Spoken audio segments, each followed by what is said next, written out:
Hi there, and welcome to Flip the Script Season 3 In the Weeds, Episode 1, The 7 Deadly Sins of Questions. My name is Becc. I'm going to be your guide for this session. If you do me a favor, this is a very, very meaty deck and session. If you'd go to flipthescript.co, on the left-hand side, if you click Free Sales Training Hub, Season 3 in the menu, Episode 1, and download the deck. You'll just have to put in your email and it's for free, so you can have it along with you at each step of the way. Once you've done that, let's go ahead and jump into the session. So let's start with an agenda. This is just going to be the agenda for our overall time. The first piece that we're going to go into is the 7 truths that most sellers don't want to admit. So full disclosure, this agenda and session is going to be very meaty. I'm extremely excited about it. Probably more excited than I've been about anything in my life. So this is we're going to head this with the 7 truths that most sellers don't want to admit. The second piece, we're going to go into an overview of the 5 types of questions from a general perspective that I would try avoiding. And then we're going to go into the first deadly sin. Deadly sin number 1, number 2, number 3, number 4, 5, 6, and 7. We're then going to go into a bonus deadly sin number 8 with examples of these questions at each stage of the game. And then we're going to close with litmus tests that will help you know that you are, litmus tests that you will know that you can self-assess that you are asking these types of questions. And then litmus tests and signs from your prospect that they'll show you that you're asking these types of questions. And then we're going to finish off with the only type of question that is the antidote to all of these types of questions. So I'm not going to go into just don'ts, but I will go into the do's near the back end. So let's get started. So 7 things that most sellers don't want to admit. These are them. The first is that we don't typically like to admit that our agenda really is to sell. Above all is to sell. Now, we do this in a myriad of different ways, but this is our core agenda and intention is to sell, not help necessarily typically. We like when they overlap, but our primary motivator as a salesperson usually is to sell. The second that we don't want to admit is that people don't like being sold to. So when we are being sold as the buyer, I'll hear from even sellers that they don't like being sold to. So we love to buy, we just don't like to be sold to. Number 3 that we don't like to admit typically is that we're commonly using sales tips and tricks and techniques when selling to our prospects. So I've seen, a number of different webinars on this. I probably say thousands over the course of my career. And every time that there's some type of tactical on objection handling or the one thing you can say to flip your prospects, usually those are the most loaded webinars that I see. So tips, tricks, and techniques are very, very rampant, I would say, within the selling floor. Number 4, buyers generally don't trust sellers. So this is something that we don't want to admit. So this isn't necessarily a character item, but we are trying to sell and buyers don't like to be sold to, and they don't trust us typically because our goals are mutually exclusive. Buyer wants to buy the lowest ticket item, the fewest amount of products to solve their problem, and a seller wants to sell the most amount of products, the most amount of money, the highest ticket item, et cetera. So typically there's a relationship of mistrust right off the bat, and buyers will view sellers in a mistrusting manner. Number 5, buyers and sellers have opposing goals, just went into it, but they are mutually exclusive. You cannot sell an item at $100 and the buyer buys the same item at $80. So, there is a give and take in the buying and selling floor because it is some type of game because our goals are mutually exclusive from one another. Our prospects, number 6 is pretty important. Our prospects commonly have question fatigue. So this is something I see people not wanting to admit, but something that's very, very true is we don't have unlimited questions with our prospects. So that would be a nice world, but they'll usually get fatigue, worse the question, more that it burns the candle, so to speak. But our prospects, they have a limited amount of questions that they want to answer. And then number 7, all questions communicate something. They do. They communicate something about the seller. They communicate something to the buyer. So all questions communicate something. So this gives us a perfect mix to outline the session. I again wanted to go into 5 overview header types of questions that are questions that I would avoid at all costs, and then we'll jump into the sins. So let's go into the overview. Number 1, questions where you aren't looking for the answer. So I would ask myself when I'm asking the question, am I truly looking for the answer to this question? Or am I not looking for the answer? Am I asking it for a certain goal? So that's the first type of question I would avoid. Number 2, questions that have no answer. We're going to go into a number of different examples of these, but these are rampant on the Salesforce. Questions that we ask that actually have no answer that the prospect can answer with. Number 3, questions where the primary agenda is to sell, not to diagnose and solve a problem. So all of our questions should be after uncovering, unpacking, diagnosing problems, and then prescribing problems via our solutions. And that's the process of vending. That is the process of selling. So any kind of questions where the primary agenda is to do anything else, lead them somewhere, sell them something, etc., that's going to be a big no-no. Number 4, questions where the answer is irrelevant to what you sell and the problems you solve. I see these quite frequently. People ask questions, that aren't necessarily have anything to do with their product. So again, it's going to toll on our question fatigue for our prospects, and it's going to burn the candle on something that, with valuable question asking time on something that we don't need the answer to.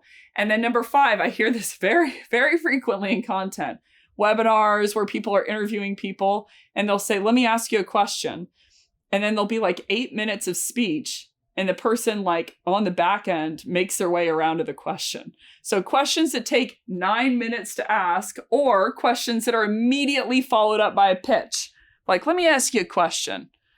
Did you ever feel like on, and all of a sudden I'm in this huge pitch? So any kind of question that takes a very long time to ask, whether that's 9 minutes in your webinar content, thought leader styling it, and the question takes 9 minutes to ask, or if it's immediately followed by a pitch, then I would skip over it. So those are the high level of questions that I would avoid, but I want to dig in further. So this is going to be the 7 bonus 8 deadly sins of questions. I'm going to lead with a definition of the sin, give you a small quip of what type of question this is, and then give you some examples of that sin. So let's get in. Deadly sin number 1 is going to be with them, but without them in mind questions.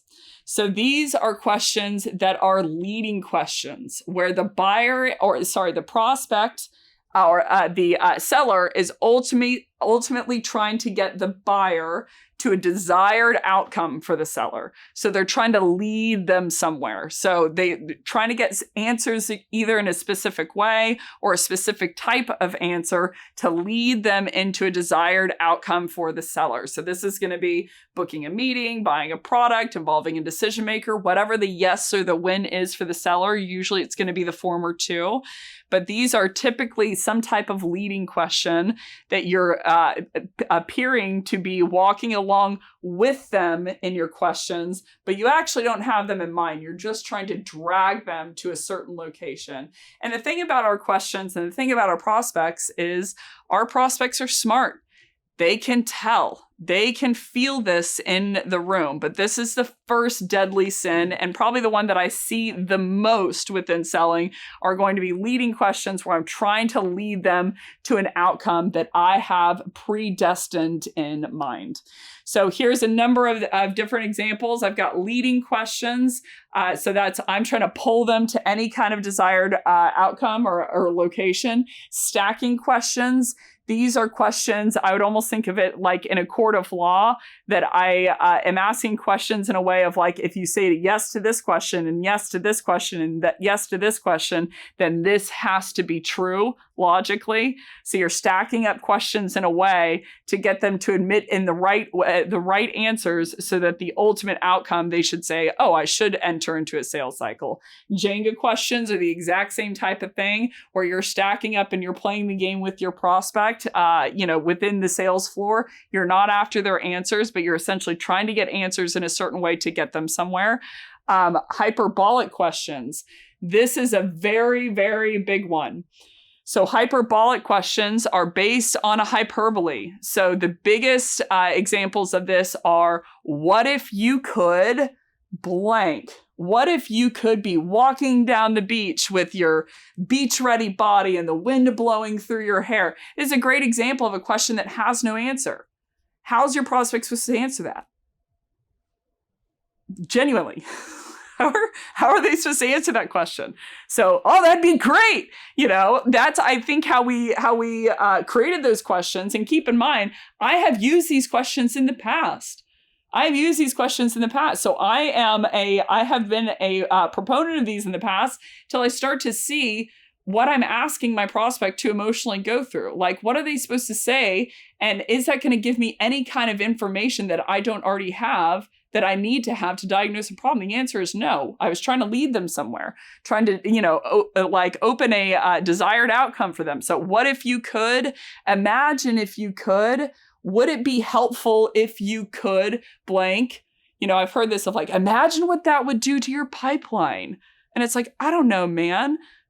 I don't know, so hyperbolic questions or any kind of hyperbole that you're taking the prospect on. Duh questions. These are questions that I would say that the answer is duh. So a great example, it's a question that is the answer is so obvious that the agenda is very clear that you're just trying to get the person to say yes to enter into a sales cycle. So do you want to lose weight? Do you want to be more successful? Do you want more money, Tim? Do you want more fame and fortune? So these are questions that the answer is very, very clear and apparent what the answer is. And the goal is to get the person to say that. So when they say yes to that, then they have to enter into a sales cycle because of it. Parable questions. So a parable question is you are outlining a parable being defined as there are no specific names. This is an actual definition. There are no specific names, but it's more a story to prove a point, and then asking your prospect if it's relevant to them. So case studies would differ from this, and that case studies, you can mention an actual person, whereas a parable question would be something like, we're working with VPs of sales who are running into that problem. So if you could blank within your day, just like a normal VP of sales that we're working with, is that problem relevant to you? Are you running into that problem just like these other VPs of sales, where the VP of sales, their face is blackened out, there's an X over it, and it's essentially a story that's not a true actual story, but it's to prove a point, and there are no names and faces within that story. The last two here are very, very big within the sales community. Self-diagnosis questions. So if you're getting your prospect to diagnose what they think is wrong with them. This is a very big no-no. Keenan and Gap Selling talks about this a lot. So we're going to go into his work a little bit later in the presentation. But self-diagnosis questions, the thing that makes them really, really terrible. And a great example would be, so what do you think is wrong with you? Or asking them, what do you need based on the problem that you're trying to solve? The reality is sometimes they don't know what the problem is. They don't know what's causing, them not to hit quota, for instance. So asking them and encouraging them to self-diagnose. The tip, I took a number of doctor's appointments for this presentation and for kind of this season in general, just to ask doctors some questions about problems, signs, symptoms, the differences between all of them. And I asked them the question of like, okay, when people come into the office, what symptom are they usually having? They said it's pain-based. And they said 98% of the time. I said, okay, so have they diagnosed, usually self-diagnosed what they think is wrong based on WebMD information, et cetera? They said, typically they have. And I said, okay, so how often in your experience have they, when they have self-diagnosed, have they self-diagnosed incorrectly? And they said 95% of the time they have self-diagnosed incorrectly. So encouraging your prospects to say, so what's wrong today? What's causing that? Is encouraging them to, number one, step into your lane of expertise that you should have, But number two, it's encouraging them to have statistically the wrong answer. And statistically, you're asking them to present to you something where you're solving for the wrong thing. So this is a self-diagnosis question where you're asking your prospect to, within their world or within their framework or expertise, understand and attribute what a problem is. And then number 8 here is a self-prognosis question. So difference between diagnosis and prognosis is diagnosis is current, prognosis is forecasting. So a self-prognosis question is going to be a question where you're asking your prospect to forecast what's going to happen to them or the impact of something down the road. So again, with self-diagnosis or prognosis, that's not their expertise. So a great example of this that most often that I hear is like, what would be the impact if you could get 15 more leads, per month? It's like, I don't know, man, you're asking me to forecast how that would affect my day. So this should be prognosis from an impact perspective, future perspective. That should be your expertise. Of if I can give you 15 more leads based on the conversion that I'm hearing currently, or if I can improve that conversion, that should yield X. So prognosis is a doctor walks into the office and based on their expertise, they tell you, this is how this thing is going to pan out. So self-prognosis would be asking your prospect to say what the impact of something would be that is not based on their limited expertise within your field. So these are all the questions that are with them, but without them in mind questions. So this is essentially the headline of this is it's a leading question where you're pretending to walk along with them in the path by asking them questions, but you're really just trying to get them to locations and you don't have them in mind at all. And that location is a desirable place for the seller. Either can be a booked meeting, including a decision maker, or usually how I see it panning out is closing the deal. Deadly sin number 2. Deadly sin number 2 is going to be, drum roll please, at them questions. So these are questions that are confrontational in nature, that are solely aimed at attacking the character, the motives, or the skill level of the prospect. Bizarre that I even have to put this on the screen. But these are attacking questions that I typically see in the industry where you're going at your prospect. Now, how I typically see these justified in the seller's mind is like, well, I'm challenging them. And it's like, well, if your goal is just to challenge them, why? Like, challenge someone else. It depends on your goal. But these are questions where you're coming at your prospect and you're trying to attack them based on something. So here are the 5 examples. The first one is accusation questions. So this is a question that in the base of it is accusing someone of something. So a great example would be, are you the one that left these cookies out overnight? So it's in the base of it, again, you're going to communicate something to your prospects or to anyone with the questions you ask. What you're really asking there is, are you the one that's responsible for this bad thing that just happened? So you're really accusing them with the question. Blaming questions, this is associating blame. So you'll notice on a side note on those questions, even when the person says like, no, I'm not, the asker still doesn't trust them. They'll be like, are you sure? Because the goal was to accuse, it wasn't to understand. So you have to keep in mind that the difference between this and a good question is the goal should be to understand the information to diagnose a problem. Blaming questions is type 2. This is going to be very similar in nature. But did you leave the door open last night? Where you are blaming the dog got out, let's say, Snowball, my parents' dog, ran away from home or something. And they ask that type of question, let's say. And so this would be blaming some kind of negative outcome on your prospect at hand. So I see this in breakup emails all the time. They're like, do you not value data? You must either be off on an island or do you just not value data? So this is blaming something. Or another great example is, did you see my last email? Did you get my last voicemail? Did you see that I called? So it's blaming something negative that happened on the person you're asking it to in the root of the question. So again, it's coming at them. Lagging indicator questions. I'd be very careful about asking questions about poor performance on lagging indicators. So lagging indicators is going to be a metric ultimately that your prospect is optimizing for. So this could be, close won deals for sales reps, or quota attainment, for sales reps, or BDRs, it's booked meetings, or so for a baseball coach, it would be how many games that they won.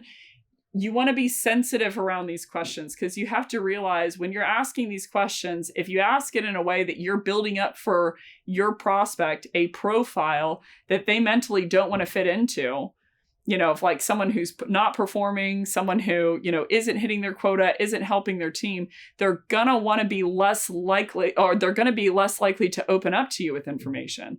So the goal within all selling is not to position myself as the helper or the savior and them as the one that needs to be helped. I'm going to go very, very deep into this concept in one of the episodes on the 3 things that matter within outreach. I believe it's episode 16. But the goal is to get information out of them so that you can help them diagnose if they have a problem. So a good way to clam them up is being like, are you not hitting quota? It's a lagging indicator question. And even if they aren't, they're going to be less likely to answer it. So I still think that you have to do this, but this is a type of question that I would be asking after I had built some rapport with the person, meaning I had displayed to them some value. So I'd earned the right to ask this question. The reality is that even a marriage proposal is a question, right? So you have to earn the right to ask some questions. You can't walk up to someone on the street and say, like, what's your deepest, darkest fear? You can. It's probably not a great idea, because reality is that question's too deep. You don't know who this person is, and you don't trust this person. So it's the same thing within selling. You have to earn the right to ask certain questions by way of asking good questions along the way. So it's not just a one or done thing. You don't just walk up and propose to someone, unless you're watching Love is Blind, which is a great show, by the way. But you normally are earning the right to answer different questions or ask different questions along the way. So lagging indicator question is an example of that.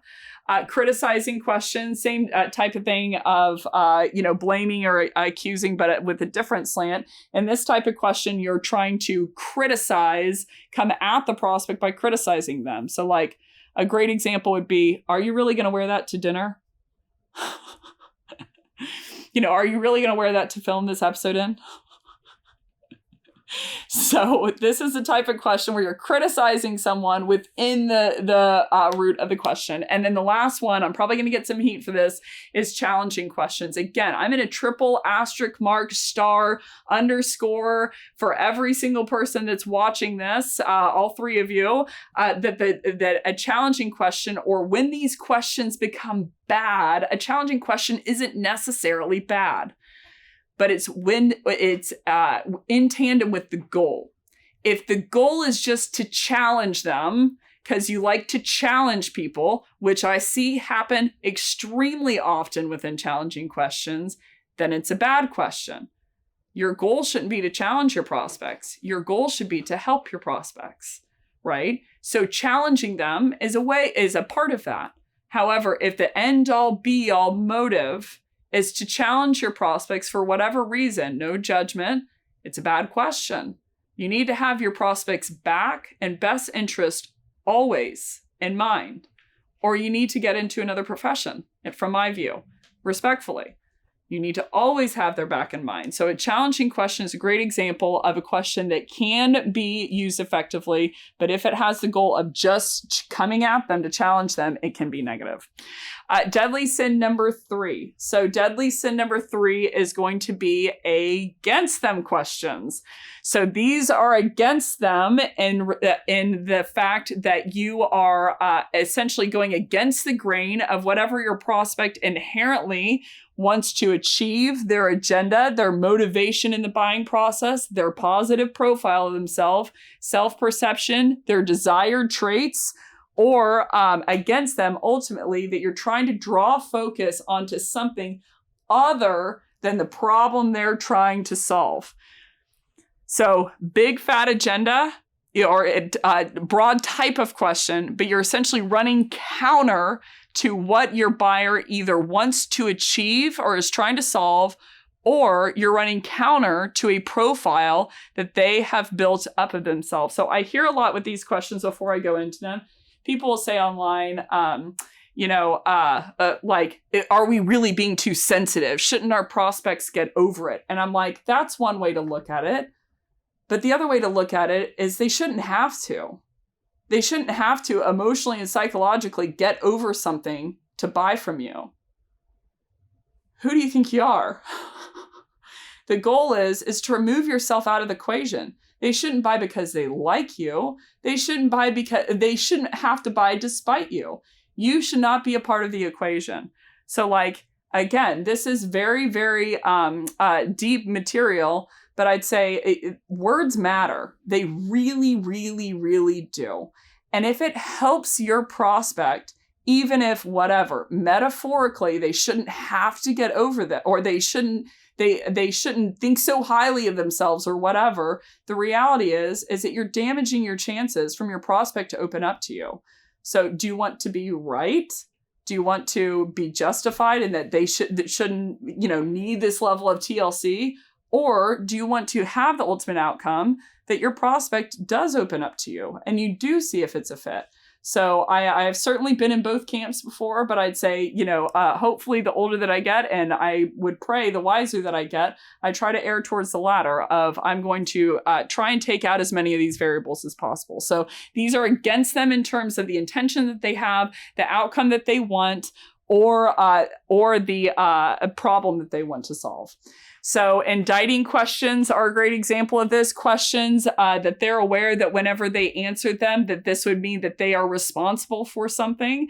Villain questions, it turns them into a villain in the story. So I see this a lot within elevator pitches that people are talking about. And I'll give you a good example. In the beginning, Flip the Script was just an after-hour series.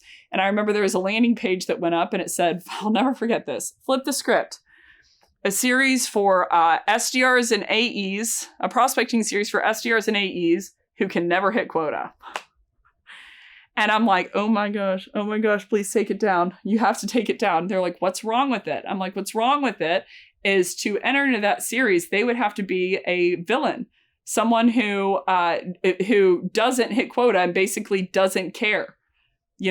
So I see these a lot again in breakup emails that people will ask of like, do you not care, that your team is not hitting quota? Do you not care that your team doesn't have the right tools to be successful? So it's positing your prospect as a villain in the story. So again, this will go against the grain of their positive profile and they won't want to talk to you.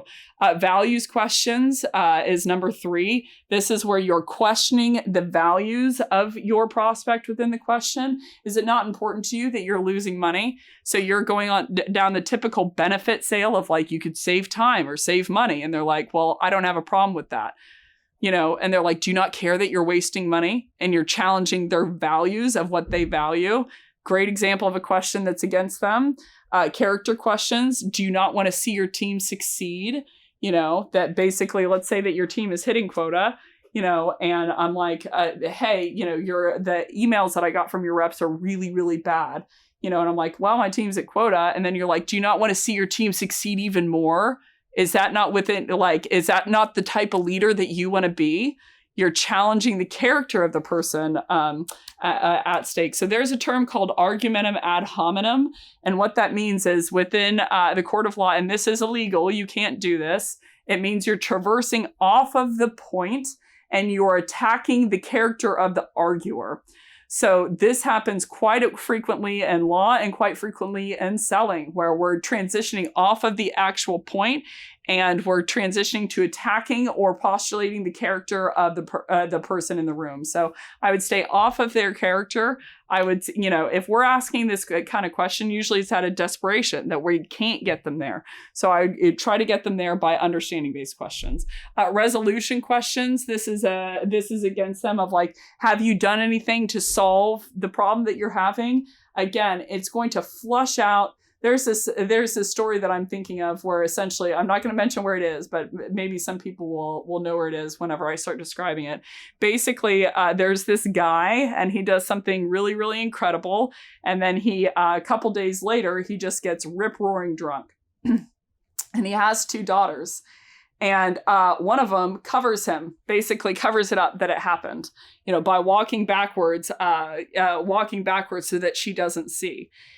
And that is the daughter that I would want to be, and I would want the character for us to have of when our prospects do something that's bad, that out of respect for them and care and concern, you want to cover them, from a public perspective, but then privately, you want to help them by way of solving a problem for them, that helps them to not be in that state again. So within resolution questions, if you are after getting your prospect to flush out that they have or haven't done anything that makes them look like an ineffective leader, et cetera, or ineffective rep or ineffective anything, then these questions, again, are against the person's positive profile of who they want to be or who they like to be if someone were to be looking in. Trap questions, I ask these too frequently. I have to catch myself doing it of like, it's a trap when you ask it. Sorry, I'm laughing because I'm thinking of the last time that I did it and I called it out in the moment. I'm like, yeah, that was a trap question. I'm really sorry. Bracketing questions. This is a technique or strategy within sales. I'm going to build 2 brackets of like, who would you say you'd like to rather be? Blank or blank? And you go severe negative one, and then you go your option. So again, these are tricks. These are tricks for our prospects. We don't have to trick our prospect if we're helping them. So doctors don't have to go into tricks, tips, and technique school of how to deploy crap on their patients to help them. So these are often used when we're trying to manipulate them. And then the last one is dual questions. So these are 2 options. Bracketing is going to be some type of, like, do you want to gain 5 to 70 pounds or do you want to lose 10 to 30? Whereas in a dual question, it's just one of 2 options, but it's your option that's to your advantage. And then it's a clearly negative option. So I love the movie. There's a movie called Life is Beautiful, and he actually does this in a very funny way, but he basically only has a dinner that has salmon, salad, and white wine. And he goes up to the person who's purchasing the meal, and he's like, do you want fatty salmon that's really heavy and will add a lot of calories, or fatty veal that's really heavy and has a lot of calories, or do you want salmon? The guy's like, salmon. He does the same thing with salad, and he does the same thing with wine. He's like, perfect. I have the best dinner for you. And he brings it out. So it's a really sweet scene, actually. One of my favorite movies, arguably, but this would be to the detriment, a malevolent way to your prospects to get to trick them into something. Deadly sin number 4. So this is going to be where I'm going to get the most hate mail. This is going to be on them questions.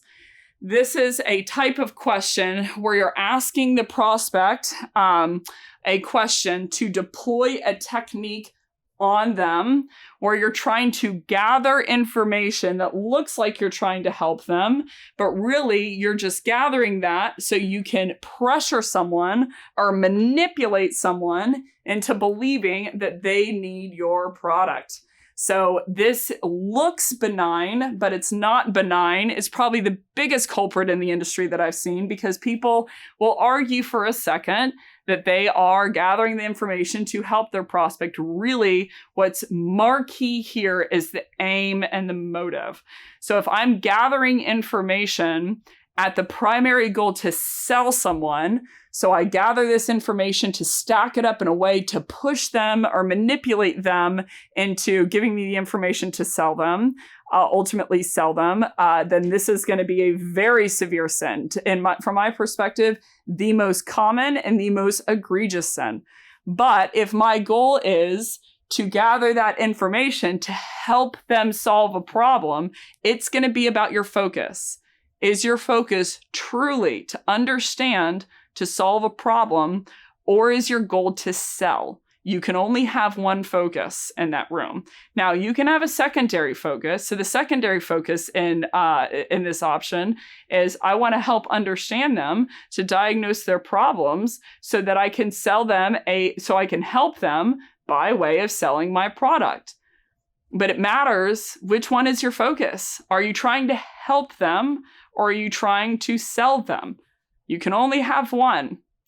So this is going to be the most egregious sin from my perspective in terms of the questions. So priority questions, I hear these a lot. What's your top priority? Or can you tell me a little bit about your business? And all I'm thinking is like, dude, you should have researched my business beforehand. Can you tell me a little bit about your business? Or what keeps you up at night? Every prospect takes this question. I very rarely say every, but I think every. All these questions communicate is that you're trying to sell them and that you didn't do their homework and that this meeting from square one is an absolute waste of their time. So top priority, tell me a little bit about your business. What keeps you up at night? Time frame questions. How long has that been going on? But you're deploying a technique on them to try to get them to admit to some type of pain, because your goal is to use that to bend their mind to buy the product more. So there is a difference here. So you have option A, where the patient comes into the doctor's office. The doctor asks pain-based questions only. And what's hurting? How long has it been hurting? What's the impact at home? It's my arm. It's been hurting for 3 weeks and I can't pick up my son because of it. And, what's the impact of that? What's that doing to you? Well, now I feel like there's an emotional distance. And type A is the doctor's using that and stopping there after those questions to get the prospect or patient to buy more medication. The problem with that is usually the doctor then asks a lot of other questions to help them diagnose the problem. In this first case scenario, they don't know what's causing it. They know that their arm hurts or their head hurts or their whatever hurts, and how long it's been happening, or sometimes the time frame questions will be in. There's a big marquee of that. They'll be like, have you tried to do anything about it? Did that work? How long has this been going on? So it gets the buyer to admit to so much pain that they're like, crap, I need a medication. It is dishonest because you have to find out what's causing it. And if that is not the goal, it yields all of these questions worse than any kind of against them question or at them question, because at least those they can see verbatim. My problem with this is some of them fall for it. A lot of them fall for it. It might help your conversion for a second, but it does not help them long term. And that is who we should be after. We should be after helping them.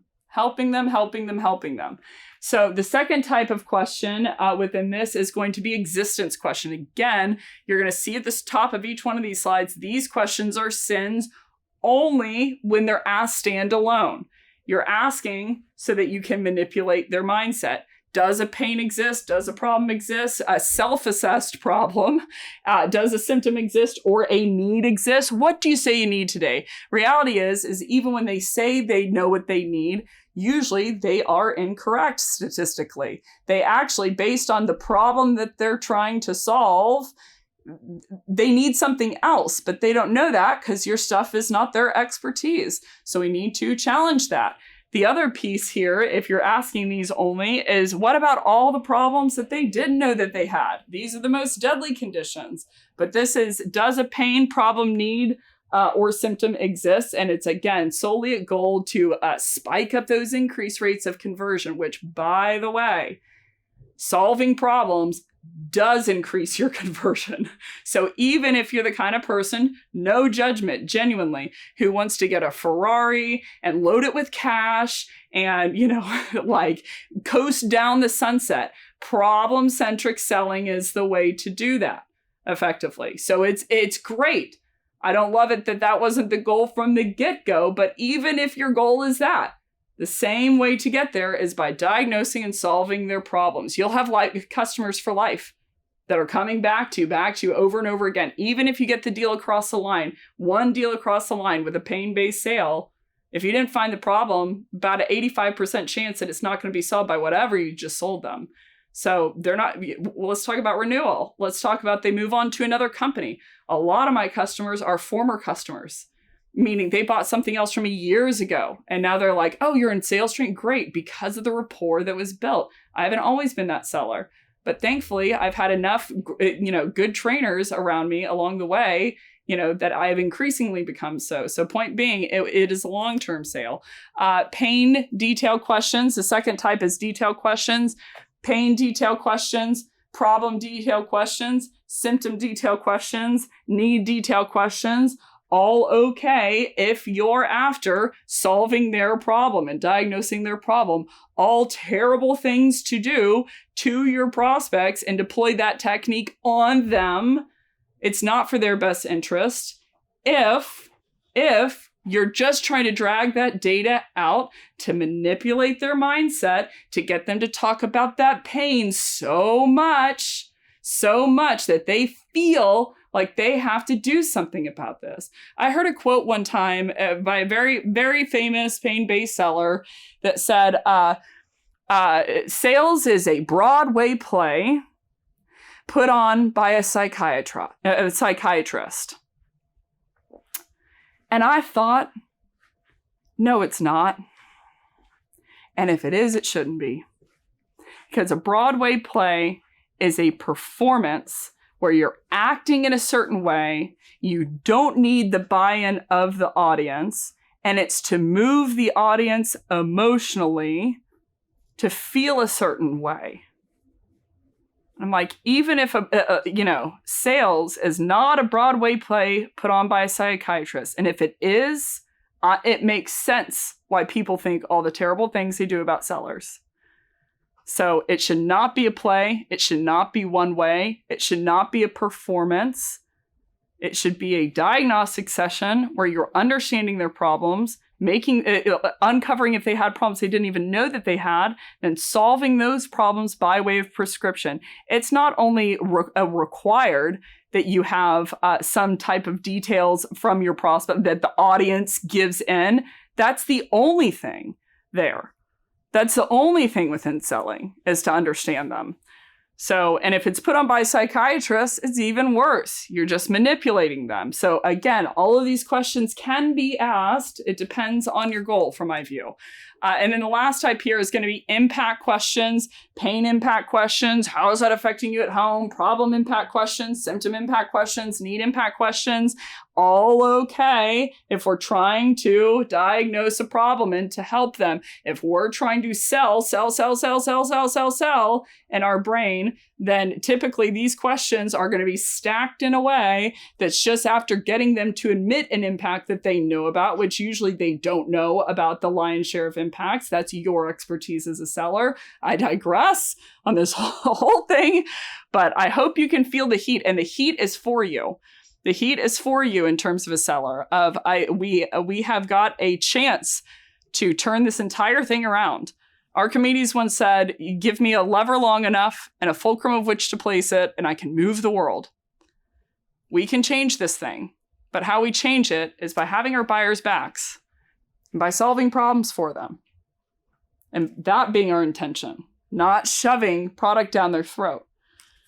And the last one here is implication questions. So gathering the implications, pain-based, problem-based, symptom-based, need-based, implication questions after what this problem implies, within their day. Again, based on your goal. If your goal is to find a problem, diagnose a problem, to help them, you're in the clear. If not, they're all yielding 2 cents. Okay, let's go into deadly sin number 5. Deadly sin number 5 is going to be, this is a close second of my least favorite type of question. I'd say the former because of the spread of which it has infected the industry, but this one because of how dark it is. So this deadly sin number 5 is going to be to them questions. These are going to be questions that are being asked to make a prospect. The sole goal is emotional manipulation. I am asking a prospect questions in a certain way in order to emotionally manipulate them to open up to me. So this is solely to get them more open to me as a person so that they're more likely to buy. So a good litmus test of this is if you're watching sessions on how to be more human or how to have empathy within your questions. Not always, but usually it's like, how do I not be a seller? It's like, stop selling and start helping. You don't have to deploy some technique to appear more like a person that cares. You are a person that cares in problem-centric selling. But this is, how do I emotionally manipulate them and make them feel a certain way so that they're like, oh, okay, this person is a genuine person. And they open up like a little lamb, and then you grab that information solely to close them on the back end. It's deplorable. It's deplorable. And even if this works, this doesn't work. What I mean by that is, even if it works in the moment, and even if they buy, they're buying at the expense of them, and they'll know that after they purchase, because it won't solve anything for them. And they're buying at the expense of you, too, because a huge problem in the industry that I hear everyone talking about is, how do I feel less icky when I sell? Because they predominantly feel icky when they sell, because they're doing all of this. So like, I'm saying this from a place of, I did this for years. And I arguably was good at it. And that's what made it feel worse. I'm like, I got to get out of sales, because this is bending someone's mind in a way just to get them to open up to you based on being a human. So this is just, maybe it's tied for number one. But these are techniques that are done to essentially, they like you as in character more. So the difference between this and the last one is you're focusing them on how much they like you, or how much they can bond with you, or how much they trust you more based on what you're saying, because you're not like every other seller, and then using that to get information so that you can sell them. Again, it's about the goal. So I want to remove myself out of the situation so that I can get the information. That's still a goal, but it's to use the information to diagnose a problem and solve that problem, not to get them to buy. So if you get someone to buy and you have no idea what problem they're trying to solve, you're in one of these sins. By default, it's digital, so it's either problems or it's one of these. Unfortunately. So just on a side note, before we go into these questions, it feels, when I made the transition, when I understood what was happening, it put a name to everything that I knew that I had been doing. And it was so relieving for me. And it was an option of how to not do that anymore. It was a freedom, so to speak, within the view of selling. If I'm like, I love sales, but I'm like, it just feels wrong. So this, on a side note, once we get into the last type of question, problem-centric selling, it just feels from the ground up. I no longer feel bad whenever I'm on the sales floor, because I'm like, I'm genuinely after helping them by way of diagnosis. So these types of questions are likability or trust questions. A good example, we'll go into that later, but likability or trust questions, personal questions of like, oh, is this your daughter? Is this a picture of you in the boat in the background? How long do you go sailing? And you have nothing to do with sailing in terms of the problems that you solve. Complimentary questions, how did you get your muscles so big? Like, you get it. It's a ridiculous example, but it's basically, how are you feeling after all the success that you had? How did IPO feel? I'm curious to know, what's it like to be, in a top 2 performing, percentage of teams? Like, there are questions, again, where the goal is manipulation. I want to ask this question to get them to like me more. Now, I would have a hard time believing that you're asking a question like, how are you feeling after all that success? Because you genuinely need to understand the information. Unless you're a therapist, right? So these are complimentary questions that the goal is to complement the prospect. Courtside questions. This is a predominant one. I think people, again, they justify in their head, but they can feel it in the gut. whenever you're asking this of like someone wrote an article.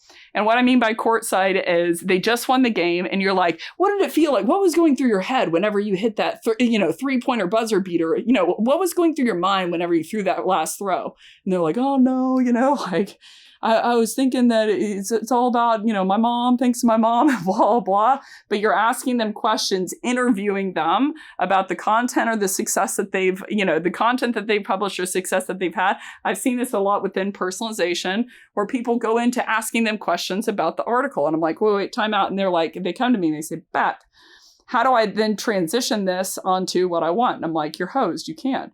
They're like, well, what do you mean? Don't you have techniques? I'm like, I thought I was very clear from the beginning. I have 0 techniques. But no, you can't. Why can't I? Because now you've asked them a bunch of questions about their article. So what do they think you're here for? The article. So the minute you transition to something about sales, what do you think they're going to think? That I wasn't here for the article? I'm like, ta-da. Get out. Don't do it again. But courtside questions are interviewing about their content and not being clear somewhat from the start. I think there is a tactful way to be clear and there's a non-tactful way to be clear, but you need to be clear from the jump, what your intention is here. And then confirming questions. So confirming questions are going to be questions that you're asking someone how they feel about you. So I'm going to bring up a story and then I will get into Deadly Sin number 6. I promise this is a very heated episode, but I believe his name is William, something that starts with a T. Last name is T, but basically the story of the con artist, where the term came from. There was a man, I want to say it was in late 1800s, that essentially would walk around New York and major metropolitan areas. He would go and talk to random strangers. It's not pro and con. I'll get to where the term comes from in a second, but he would basically go up to random people in the street and he would start talking to them at goal of getting them to like him or trust him. So he'd start asking them all kind of complimentary questions and all kind of, oh, that's a nice suit. Where'd you get the suit? No, you look like such a great couple, and on and on. And he would talk to them for 10 or 15 minutes. And then he would bring up their watch.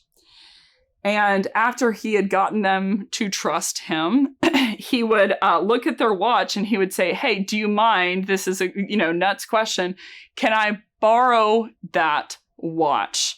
And then when the prospect, so to speak, the random people on the street would say, yeah, well, they would kind of give some kickback. He would ask one question. Are you not confident enough in me that I would bring it back? And when he challenged them, they would say, you're right. They'd give him the watch. He'd steal it. He stole thousands of watches before they finally found him and threw William in jail. That is where the term con artist comes from. So asking your prospect things like, do you trust me? How confident are you in moving forward? I'm struggling to see the difference. We walk in the room, we're trying to get them to like us, we're trying to get them to trust us, so they open up to us, and then we're like, are you confident in moving forward? Are you not confident that I can deliver?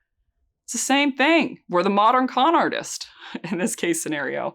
So again, these are techniques done to them. He was a great technique guy.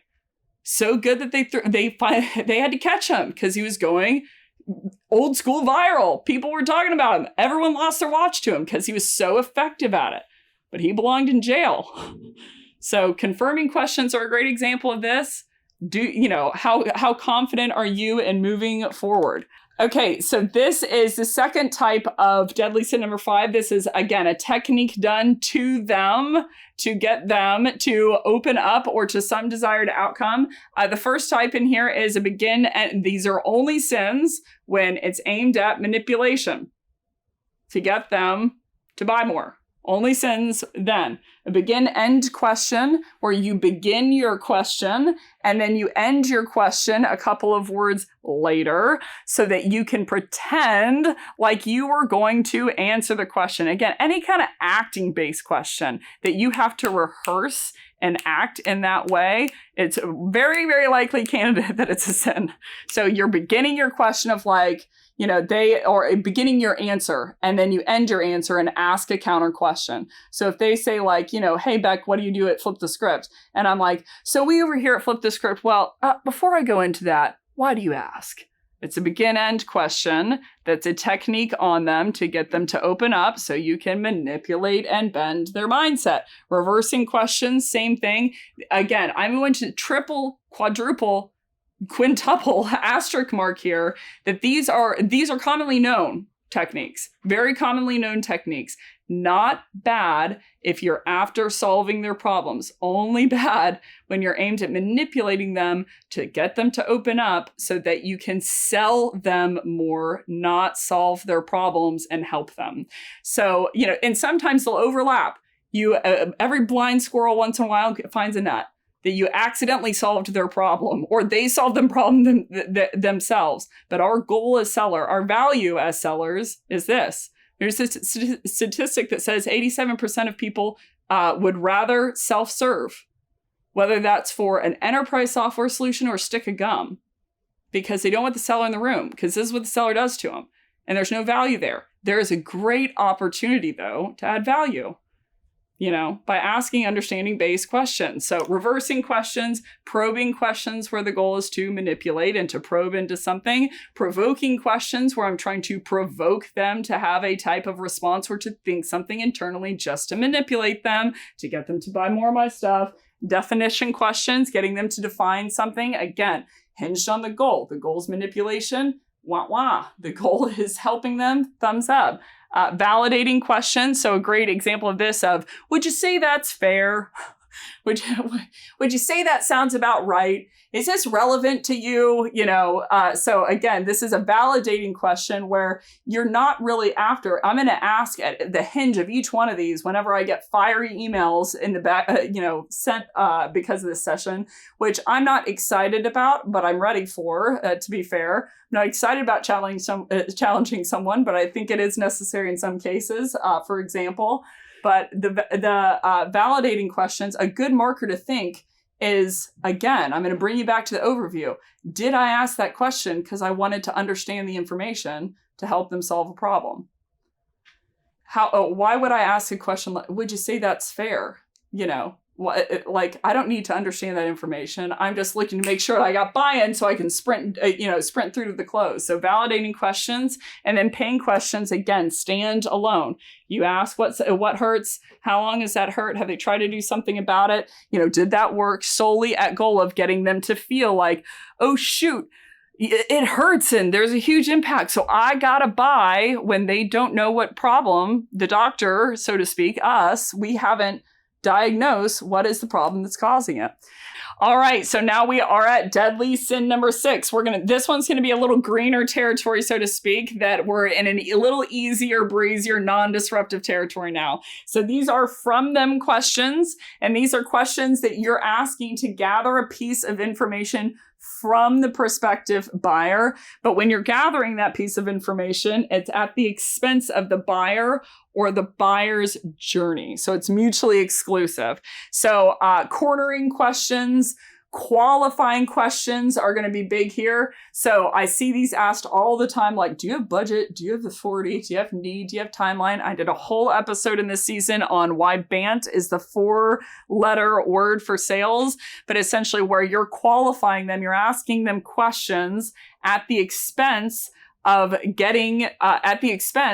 buyer. So the buyer, it doesn't help them any to tell you that they have money or that they're the decision maker. So these questions aren't adding value, but they're at the expense of the buyer's time, focus, etc., buy-in to your process. So a lot of us are asking all these qualifying questions up front, and before you even say, it only takes 2 seconds to ask a qualifying question.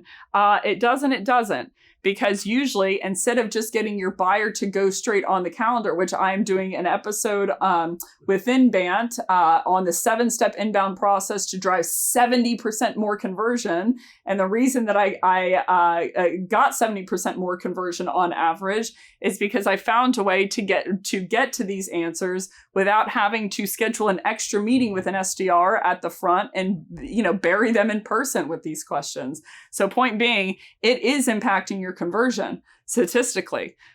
From what I've seen of orgs, and this is hundreds and hundreds of orgs, 6 to 25% on the high end. I'm actually rounding up. It was 23 was the highest that I've seen of people who are requesting to talk to you about your product are getting to talk to you about your product, meaning having a first discovery meeting with an account executive.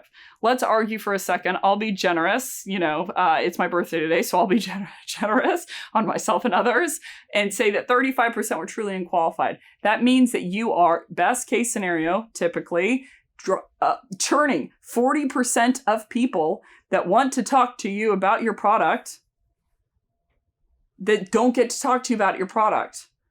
And then we're drilling money into marketing, being like, produce more demo requests.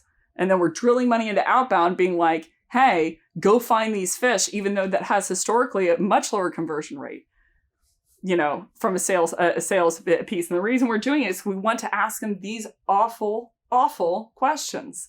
So BANT is good for something. I'm going to go into it in that episode, but BANT questions asked up front are extremely detrimental to not only your prospects and their buyer journey, but you. Because you lose 70% of the people who want to evaluate your products. Request questions, asking something from them. And then the last one is validating question, and that's here before discovery. So meaning if you haven't discovered any problems that they're running into, then asking questions like, would you say that's fair? You ready to move forward, etc. This is a validating question where you're asking them to validate that they want to move forward before it's appropriate them for you to even do so, because you don't know what problem you're trying to solve.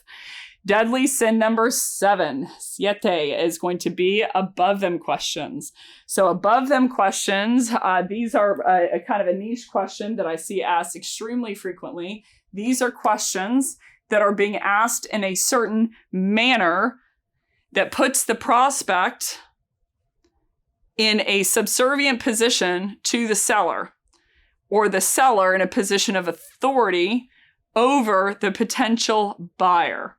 So these the questions are asked essentially in a way that they're above them when they're asking this question to their prospective buyer. It's more of a niche type of question, but this is the problem with one of the problems with a lot of the questions that I see being asked. So this is more of a qualitative feel. And I'm going to get into a couple examples in a second, but there are essentially only 3 things that matter within outreach, for instance. And I go into it in another episode, but it's, do you get the prospect's attention? Are you relevant to them once you do? And psychologically, do you take care of them along the way? Do you not make them enter into a negative profile? Do you not villainize them? Do you not indict them? Do you not accuse them? Do you not, criticize them? And then do you not shove them down into a subservient position? So ego states is going to play in this. I would read the book by Eric Berne called Games People Play. He talks about 3 different ego states. There's parent, child, and adult. Parent is authority over child.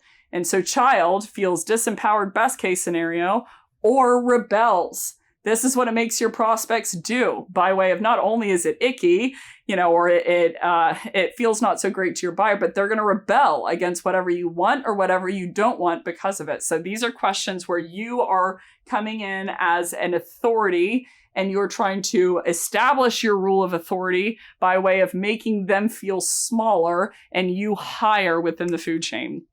So comprehension questions. Does that make sense? The worst question. And I see back and forth of this online, and some people are like, oh, well, my prospects are too sensitive. And I'm like, so know that about them. Know that about them. If you say, does that make sense? You're questioning. I'm not questioning that the information was correct. I'm questioning, are you smart enough to comprehend what I just said? I hear this in every sales hit, and every time I'm like cringing. Like, oh my gosh, I know what you're after, but from a psychology view, this isn't a opinion. This will shove them into the child adaptive ego state via Eric Berne's work. So it's not my opinion. If you're going to come at anyone's opinion, come at Eric Berne. He's no longer with us, unfortunately. But this will shove them into the child adaptive ego state. It'll make them rebel against whatever you're saying. So if you say, does that make sense? It hits them emotionally. And then they're like, ugh, like, I don't want to answer the question because I'm in the wrong ego state. So comprehension question is where you're asking if they comprehended or they can understand, what you just said. So great way to do this. Instead, you need the data point. There's a great way to get the data point, but to ask it in a different way. Am I making any sense? Changed my calls. Am I making any sense? If that's making any sense at all. And people are like, yeah. They rush to validate as opposed to being on the defensive. So it still gives you the point that you're after, but it opens them up more. Knowledge questions is going to be the second type here. Asking them if they know what you do. Do you know what we do? If we have knowledge or the right answer or the wrong answer, it matters to us. When you go to a conference and a speaker says, it asks a question and you see like 5 to 10% of the crowd raise their hand, it's not because they don't have the rest don't have the answer. It's because they're scared. The reason they're scared is if they get the wrong answer, it's deafening. I just got the wrong answer in front of 5,000 people. Why? Because having the wrong answer matters. But if I get it right, I'm the queen, I'm the queen in front of 5,000 people. So having the right or wrong answer or knowledge is empowering or it's disempowering to us. So asking someone, and these are slight, do you know what we do? You're saying, do you know something? Are you able to do, were you so a great way to ask this instead is, have you ever come across this before? So you're still after, have they, do they know something about you? But it's asking in a psychologically more positive way. Authority questions. Are you the decision maker? Oh my God. Oh my goodness. Okay.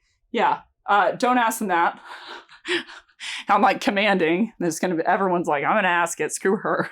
But authority questions. I'm bringing my own sense. Authority questions.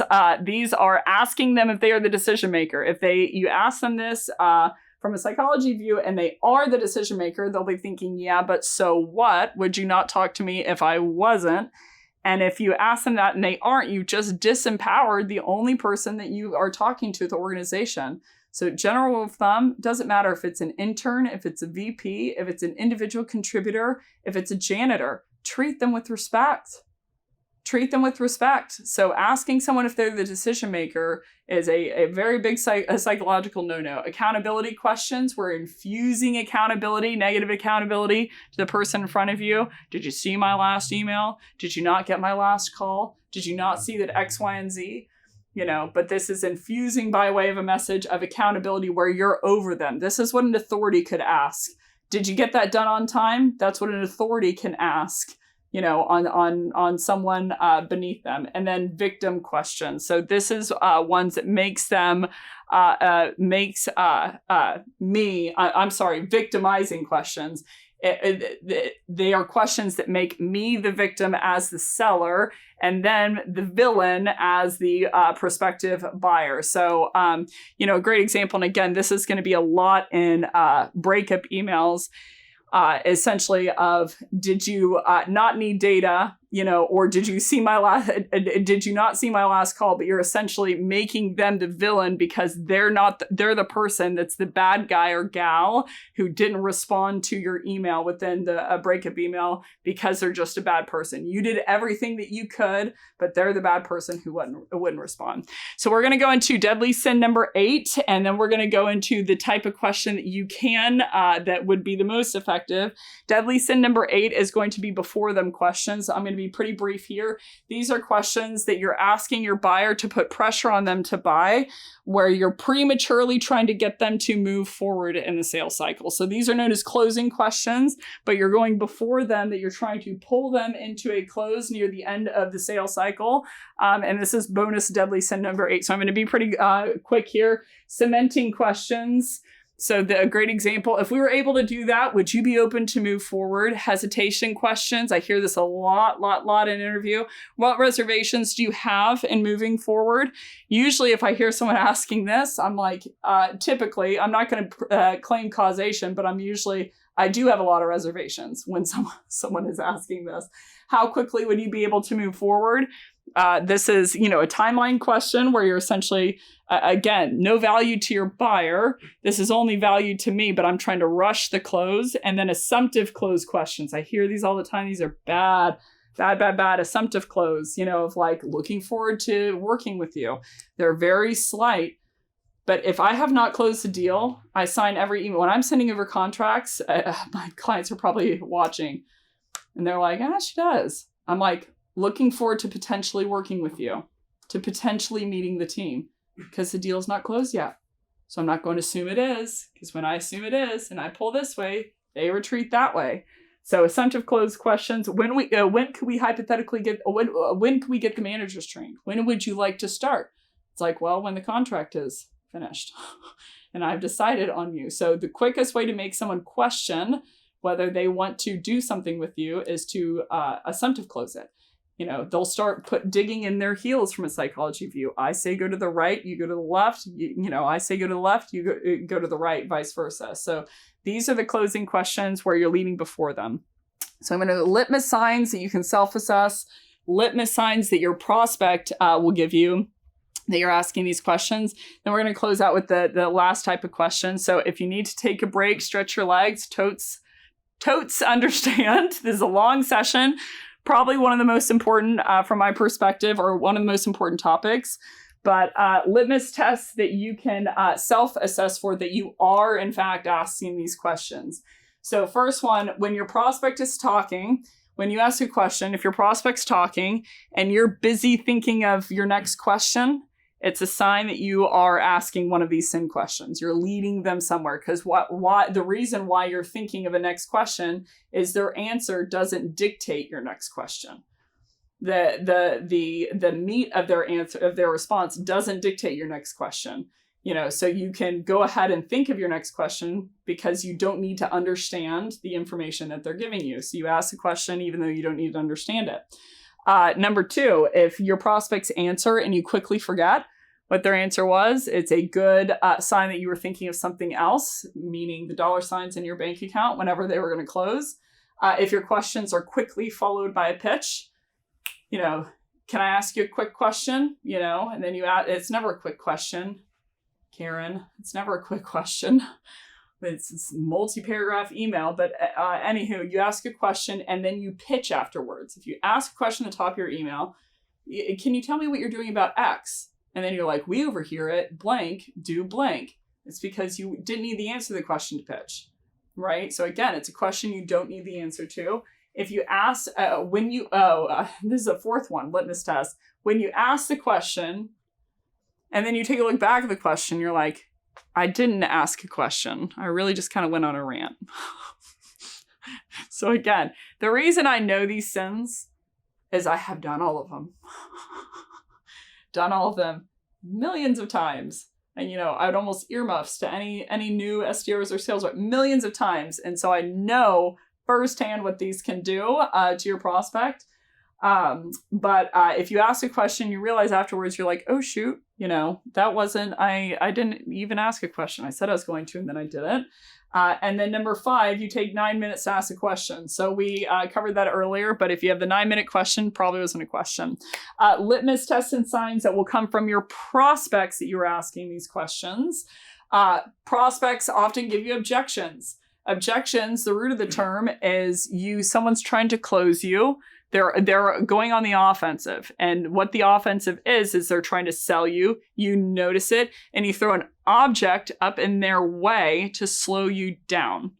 So if your prospects are giving you objections, it's because you're trying to close them or lead them somewhere and they feel it.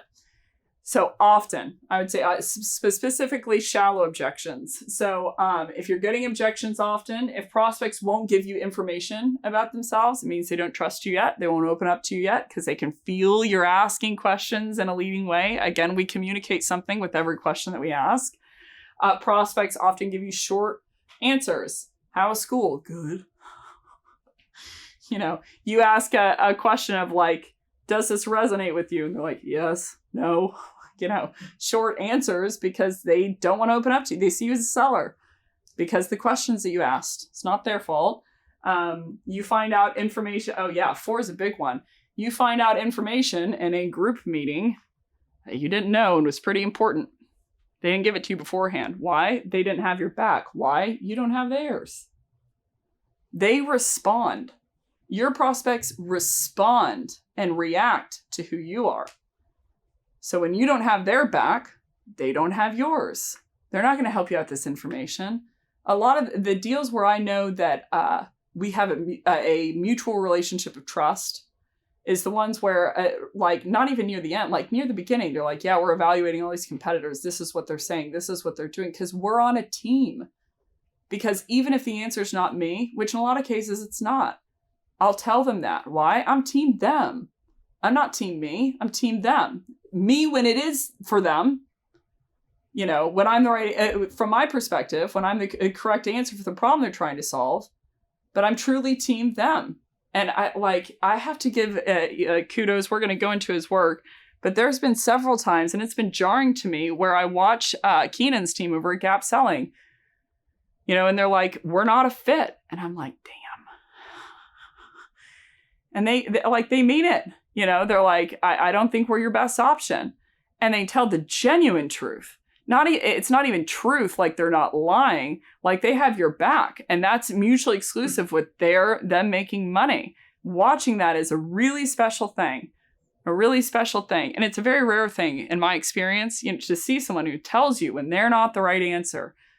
So that's the gold metric.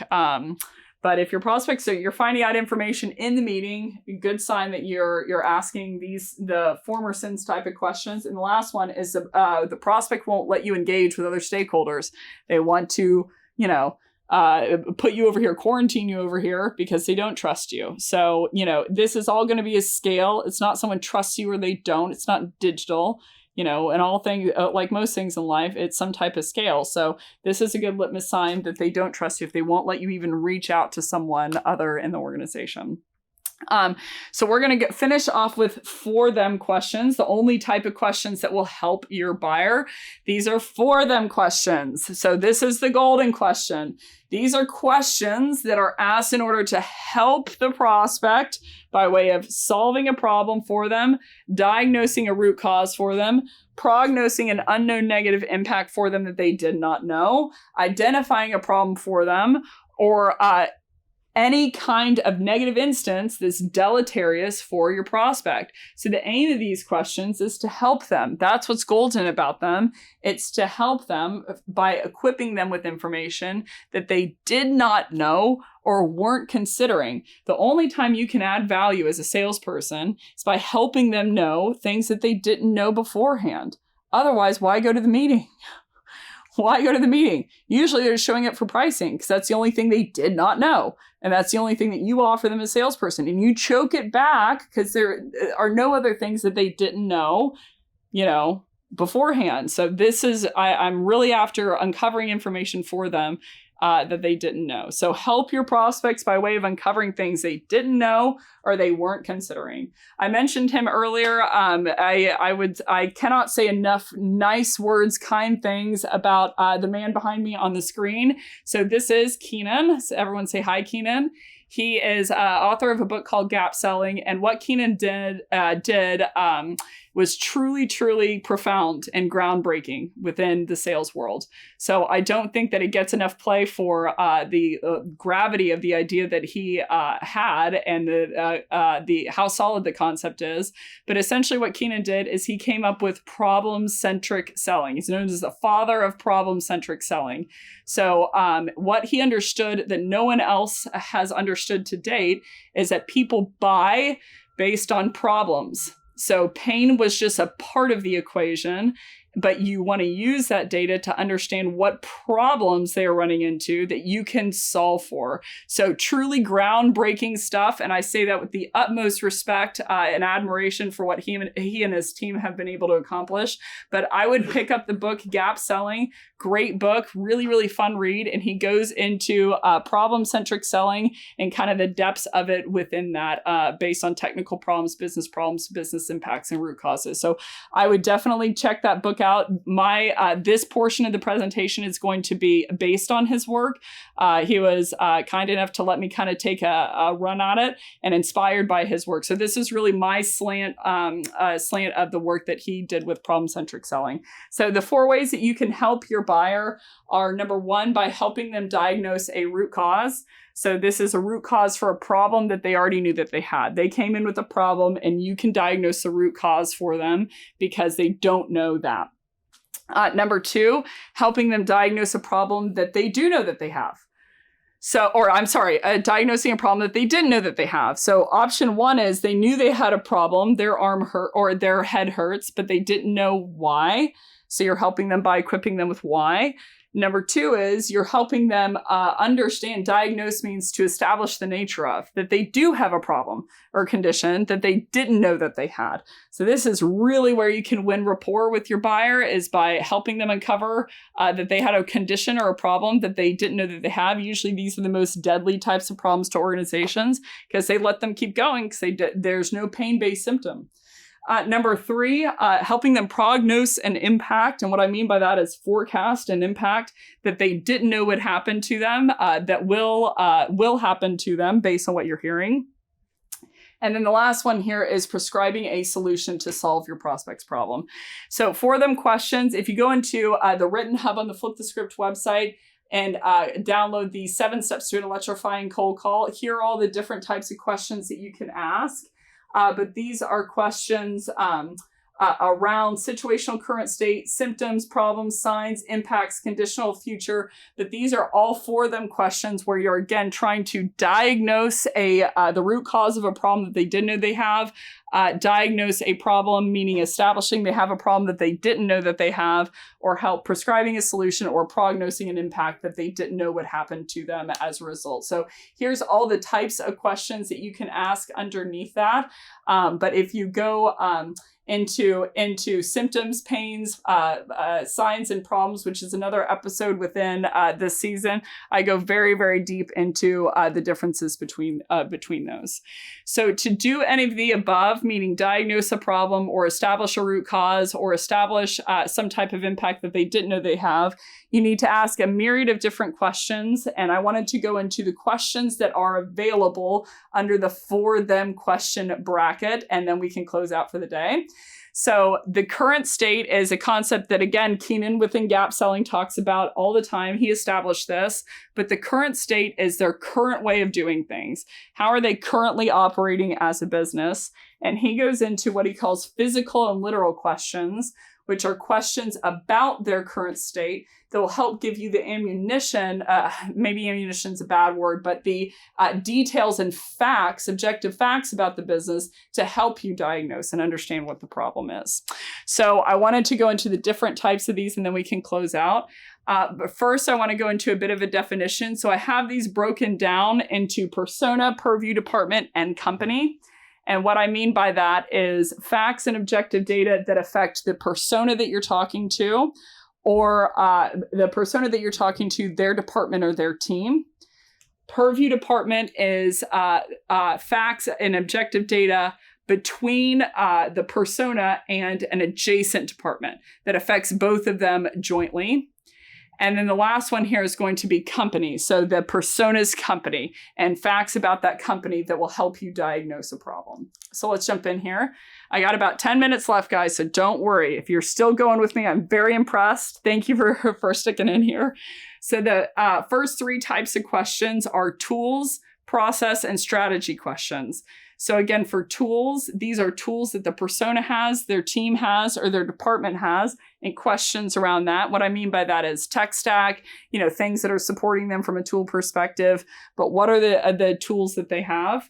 Purview department, it's jointly shared tools that, let's say in Asana, for instance, of a marketing team and a sales team jointly shares that tool, but a tool that the persona and the adjoining department or team both use that would help you diagnose a problem.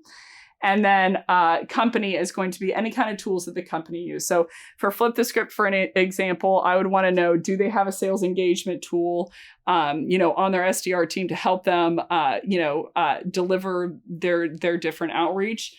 I would want to know for a purview department, do they have, let's say, actually, outreach could be a jointly held tool, but let's say Asana, for instance. Do they have some type of task list coordination between sales development and marketing to understand how webinar, the lead follow-up is getting established? And then company level tools would be like, is your organization using a CRM? Are they using, a CRM at hand across the entire company so I can understand lead scoring and lead routing and all the account assignment, et cetera? Second type of question here is going to be a process question. So this is process or C's that a persona, their team, their department is deploying. A process that intertwines both the purview department and the persona or personas team. And then a process that is company-wide. So a great example here for process within my example would be what is their outreach process whenever they're cold outreaching to prospects? How many emails are they sending? How many calls are they making? What are the content of that? A purview department process would be maybe SDR follow or the process between SDRs and their handoff to account executives. It's a process that adjoins them and an adjoining department. And then a company level process could be TAM selection, maybe for me, of like, how did you select the TAM? Who's within the TAM? How are you essentially electing people within an ABM process across your company to identify who you want to go after? And then the last type of question here is going to be strategy questions. So strategy that your persona has, maybe that is time stacking within their day to go after cold outreach for Flip the Script. Strategy that you and a purview department have of, maybe this is who I selected with an ABM with marketing so that they could co-join their efforts of marketing across my TAM that I want to prospect into. And then questions regarding the personas, the company strategy. Maybe you have a strategy that you want to win more competitive deals. And so that strategy in part is that you would prospect into people who are currently using your competitor. So again, these are physical and literal questions. This is just a menu of all the questions that you could ask. But that is tools, process, and strategy for persona, purview, and company. The second type of physical and literal question is a people question. So this is for persona, purview department, and company. So this would be any kind of questions about the people within the persona's team, department, or about within the persona's team or department. Any questions about the persona's purview department and the people in that team, and then across the company. So a number of different examples here. I won't go into all of them, but head count on your team, hiring recs that you have open, hyper growth. So a good question, it could be, how many people do you have on the SDR team? Or I've noticed that you expanded 30% over the last couple of weeks, are there plans to continue that? It would issue in the problem of training, that they're not equipped with great outreach strategy, layoff, churn, key hires, etc. The second type of question would be any kind of question about the people on the marketing or a purview department team. So open filled roles, enablement, assess skill level, education level. Maybe a good question would be, on a scale of 1 to 10, or can you tell me about the marketing team who are putting out the buyer persona cards? How did they get to know your buyers? You have a very technical buyer persona. Can you tell me about, scale of 1 to 10, or what's their education level when it comes to your buyers and how do they go about that? And then company is the exact same thing. So headcount, hypergrowth, layoffs, employee churn, role changes across the company, but it's any questions about the company, the people at the company at large that would affect the problems that you solve for. And then the second to last type here is structure and overview questions. These are anything about the current state that essentially are about the structure, overview, or layout of the personas team and department, the purview department, or the company. So a great example here is, what are the roles and responsibilities for the persona? What's the structure of the team? What's the enablement? What's training? What's the budget? What are the training and enablement for the department at large? And then the same thing for the purview department. What's the hierarchy structure? So I could understand, for instance, of, what's been the enablement of the SDR team so far? Who does SDRs answer into? Do they answer into marketing? Do they answer into sales? Purview department could be the hierarchy structure or joint responsibilities that they share with the persona. So for instance, as an SDR team, sometimes marketing teams would jointly share influence revenue with the SDR team, or SDR teams share influence revenue with the sales team. So what are the responsibilities or joint responsibilities within the purview department and the persona? And then the last here is going to be the company level structure and overview. So this is, industry vertical, market, are they public or private, funding round. Again, this is an exhaustive menu of all the type of questions that you can ask, but really what you're after is diagnosing a problem, diagnosing a root cause of a problem that they know that they have, and then establishing some type of prescription for the problem that they're trying to solve. So I've got 3 more minor ones here, and then we're going to close out, I promise. I'm like, just stay with me. Just stay with me. Just keep swimming. Just keep swimming. Anywho, so these are metrics. So these are the questions that I typically I would never say always, but always be asking about. So there are 3 types of questions within metrics. The first that I would want to understand is, what are the metrics that they are measuring or KPI'd or comped on? So for your persona, their department, their team, the purview department that you share a joint, or the company that they're measured on. So a great example for this would be, what are you comped on for the SDR team? It could be booked meetings. It could be qualified meetings. What is qualified, actually mean? It could be influence revenue, it could be pipeline, et cetera. So I'd want to establish what they're measured on. Same for a purview department. What is marketing measured on? So you could understand maybe there's a problem if they're markered on MQL and the definition is just anyone who downloaded content. So a lot of your SDR teams, they're getting Gmail addresses and all kinds of, different topic for a different time. But if you want to go click in written, there's a asset called Curing the Funnel that's after absolving that. But I digress. So it'd be any metrics that are measured for the adjoining team, and then company. Maybe you have a overall revenue goal for the company, or you have a market share goal that you are attributing to and you're helping solve for within the persona bracket. So that is the first type of metric question, that is essentially what are the what are the metrics that are being measured? So this second type of question in relation to metrics are their goals. So the first type of question was metrics. What are they measuring and what are they metriced on? The second type of question is going to be, what are the goals within that metric? So the first question would be, are you measured on qualified meetings or, associated pipeline or influence revenue? And then the second type of question would be the goals against all of these metrics. So, what is the amount of meetings that you have to set? Is it 10? Is it 15? Is it 20? So that you get your head around, for the persona, for the purview department, and for the company, what are the actual targets? So usually people will be okay to tell you the metrics. They'll fight you a little bit to tell you their actual goals. So again, good litmus test on if you've been asking questions that establish trust so far. And then the last one for the last type of question would be performance. So their performance against that goal. People are going to be, obviously they're coming in the room for some type of reason. So I'd be very sensitive against this because it's a lagging indicator. But I would ask this type of question once I've built trust and rapport to understand what is their performance against that goal. So definitions are going to be very key here. In terms of when they say their quota attainment wasn't that good, what do they mean by not that good? What is the goal? What are they metricing? What is quota attainment? What's the goal, and how are they performing against that? So what are you helping your prospects to do? Essentially at the end of the day, what you're going to help them do is uncover information that they don't know. So ultimately it comes down to, what are you trying to help your prospects do? With all of these types of questions, what is your aim? What is your goal? Are you trying to help them? Are you trying to sell them?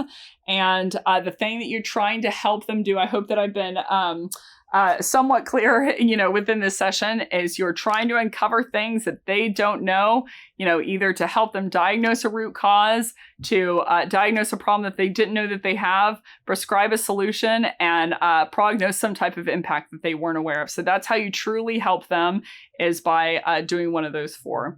So in short, I know that there are a lot of different questions that we can ask. And my ask is this, that we have an opportunity to make a pivot, and we at least try. That we pivot our mindset to how can I help my buyer and add value to my buyer by way of uncovering the information that they don't know, versus how do I sell my buyer. If we make that mindset shift, I think we truly have a unbelievable opportunity to not only sell more and not only feel better while we're doing it, but by ultimately truly helping our prospects be in a better place than they were before they ran into us. So I think that's a massive, massive responsibility, but it's also a massive opportunity to pivot the face of sales back into something that truly is all about your buyer. So that is everything. Thank you so much for watching. I know that was a pretty long session. If you like this session and you want to hear more just like it, if you go to flipthescript.co, and we have a litany of different sessions on everything and anything sales. And if you really like this and want to see tips throughout the week, if you go to Flip the Script on LinkedIn and give us a follow, and we put out about 3 tips per week. But either way, thank you so much for tuning in. I know it was a long session, and I hope you have a great rest of your day.